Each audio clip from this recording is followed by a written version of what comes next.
வணக்கம். All India radio Chennai.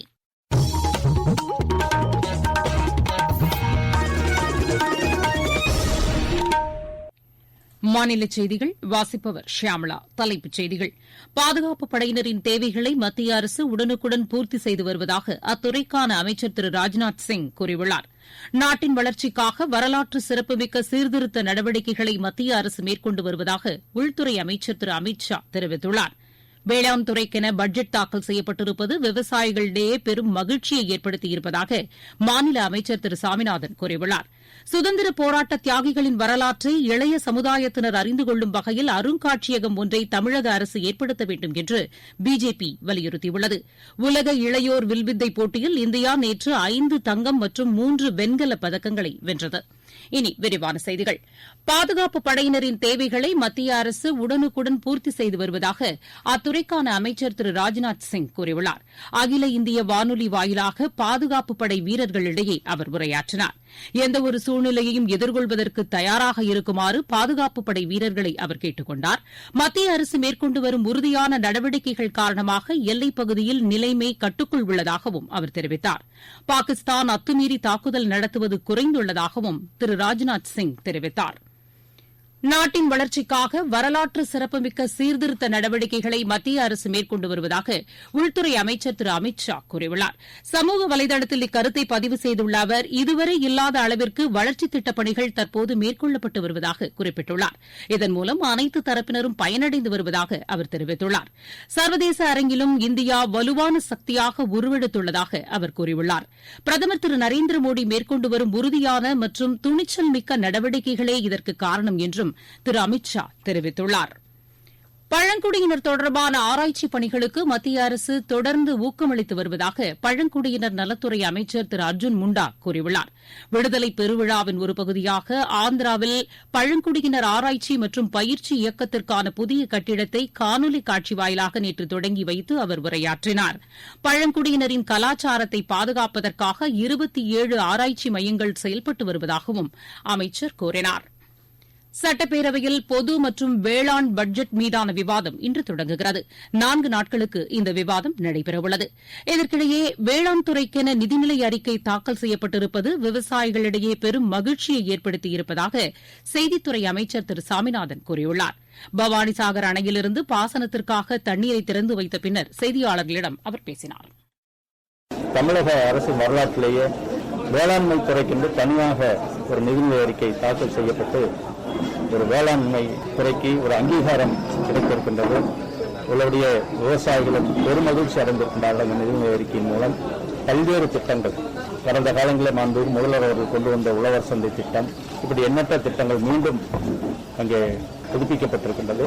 எனவே இயற்கை ஒத்துழைக்கிற போது நிச்சயமாக நம்முடைய தமிழகம் உணவு உற்பத்தியில் நிச்சயமாக அதிக அளவில் அந்த உணவு உற்பத்தி செய்வதற்கு விவசாயிகள் அதை பயன்படுத்துவார்கள் என்ற நம்பிக்கை அரசும் அந்த அளவுக்கு சில திட்டங்களை வழங்கியிருக்கிறார்கள். தமிழகத்தில் பள்ளிகளை திறப்பதற்கு முன்னர் ஆசிரியர்கள் அனைவரும் கோவிட்-19க்கான தடுப்பு மருந்தை செலுத்திக் கொண்டது உறுதி செய்யப்படும் என்று பள்ளிக் கல்வித்துறை அமைச்சர் திரு அன்பில் மகேஷ் பொய்யாமொழி கூறியுள்ளார். நேற்று சென்னையில் செய்தியாளர்களிடம் பேசுகையில் அவர் இவ்வாறு கூறினார். ஆல்மோஸ்ட் எல்லா இடத்துலையுமே பார்த்தீங்கன்னா நம்முடைய டீச்சர்ஸ் 2 டோஸ் போட்டிருக்கிறார்கள்.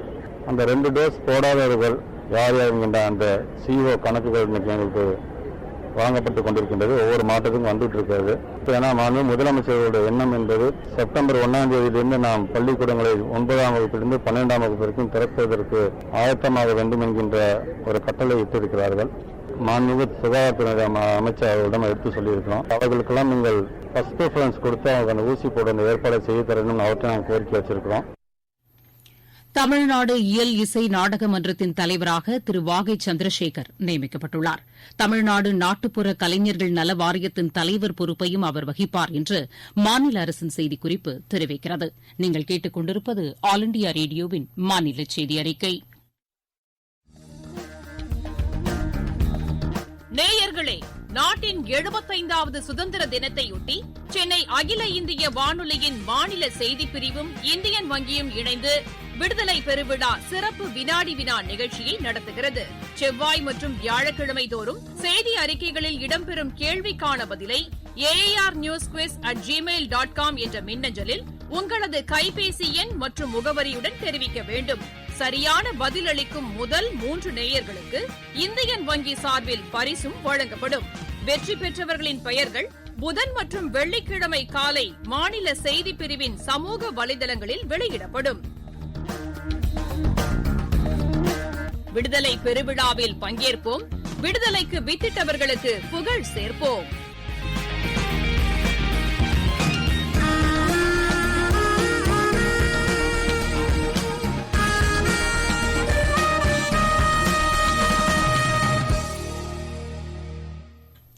மாநிலங்களவையின் கண்ணியத்தை குலைக்கும் வகையில் செயல்பட்ட எதிர்க்கட்சி உறுப்பினர்கள் மீது நடவடிக்கை எடுக்க வேண்டும் என்று மத்திய அமைச்சர்கள் குழு அவைத்தலைவர் திரு வெங்கையா நாயுடுவை வலியுறுத்தியுள்ளது. மத்திய அமைச்சர் திரு பியூஷ் கோயல் தலைமையிலான இந்த குழுவில் 6 பேர் இடம்பெற்றனர். மாநிலங்களவை வரலாற்றில் இதுவரை இல்லாத அளவிற்கு சில உறுப்பினர்களின் செயல்பாடுகள் இருந்ததாகவும் இக்குழு அவைத்தலைவரிடம் முறையிட்டதாக எமது செய்தியாளர் தெரிவிக்கிறார். சுதந்திர போராட்ட தியாகிகளின் வரலாற்றை இளைய சமுதாயத்தினர் அறிந்து கொள்ளும் வகையில் அருங்காட்சியகம் ஒன்றை தமிழக அரசு ஏற்படுத்த வேண்டும் என்று பிஜேபி மகளிர் அணி தலைவர் திருமதி வானதி ஸ்ரீனிவாசன் வலியுறுத்தியுள்ளார். கடலூரில் செய்தியாளர்களிடம் பேசிய அவர் தேர்தல் நேரத்தில் அளித்த வாக்குறுதிகளை திமுக அரசு நிறைவேற்ற வேண்டும் என்றும் கேட்டுக் கொண்டார். இருவரிச் செய்திகள். சர்வதேச சந்தையில் கச்சா எண்ணெய் விலை பீப்பாய் $70 உள்ளது. ஆப்கானிஸ்தானில் அரசு நிர்வாகத்தை தாலிபான் கைப்பற்றியுள்ள நிலையில் இதுகுறித்து விவாதிப்பதற்காக ஐநா பாதுகாப்பு குழுவின் கூட்டம் இன்று நடைபெறுகிறது. ஹெய்த்தியில் நேரிட்ட நிலநடுக்கத்தில் உயிரிழந்தோரின் எண்ணிக்கை 1297 அதிகரித்துள்ளது. குஜராத் மாநிலத்தில் அகமதாபாத், சூரத் உட்பட 8 நகரங்களில் செயல்பாட்டில் உள்ள இரவு நேர ஊரடங்கு வரும் 28ஆம் தேதி வரை நீட்டிக்கப்பட்டுள்ளது. கோவாவில் கோவிட்-19 பரவலை கட்டுப்படுத்துவதற்காக பிறப்பிக்கப்பட்ட ஊரடங்கு வரும் 23ஆம் தேதி வரை நீட்டிக்கப்பட்டுள்ளதாக அம்மாநில அரசு அறிவித்துள்ளது. மகாராஷ்டிராவில் 2 தவணை கோவிட்-19 தடுப்பு மருந்து செலுத்திக் கொண்டவர்களுக்கான புறநகர் ரயில் சேவை நேற்று முதல் தொடங்கியது. பீகார் மாநிலத்தில் 25 லட்சத்திற்கும் மேற்பட்டோர் வெள்ளத்தால் பாதிக்கப்பட்டுள்ளனர். தமிழகத்தின் சிறந்த நகராட்சிக்கான 2வது பரிசினை நாமக்கல் மாவட்டம் திருச்செங்கோடு நகராட்சி பெற்றுள்ளது. சேலம் மாவட்டத்தில் இன்று 77,240 பேருக்கு கோவிட்-19க்கான தடுப்பு மருந்து செலுத்தப்படவுள்ளது. சென்னை மாநகராட்சி உட்பட்ட பகுதிகளில் இதுவரை 34 லட்சத்திற்கும் மேற்பட்டோருக்கு கோவிட்-19க்கான தடுப்பு மருந்து செலுத்தப்பட்டுள்ளது. விளையாட்டுச் செய்திகள். உலக இளையோர் வில்வித்தை போட்டியில் இந்தியா நேற்று 5 தங்கம் 3 வெண்கலப் பதக்கங்களை வென்றது. போலந்தில் நடைபெற்று வரும் இப்போட்டியின் 21 வயதுக்கு உட்பட்டோருக்கான மகளிர் பிரிவில் குமாலிகா பாரி தங்கப்பதக்கம் வென்றார்.